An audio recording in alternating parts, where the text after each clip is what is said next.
In today's video, I'm going to show you how to add columns to your spreadsheet in the Google Sheets app using your iPhone.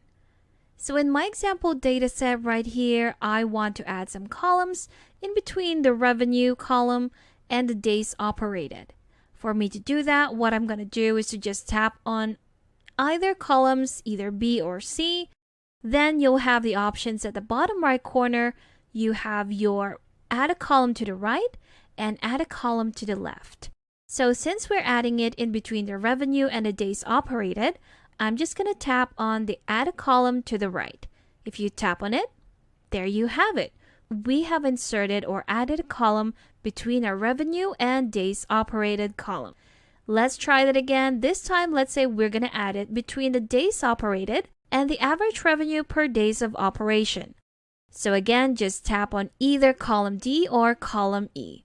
Let's try column E this time and try the add a column to the left.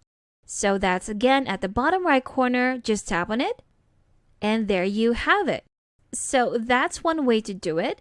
Another way would be to just tap at the insert tool at the top and there you have it. We have those same options on our insert tool where we have add a column to the left and add a column to the right. So you can use either options and it will insert those columns for you on your spreadsheet. And there you have it. That's how easy it is to add columns to your spreadsheet in your Google Sheets app using your iPhone. Thanks for watching.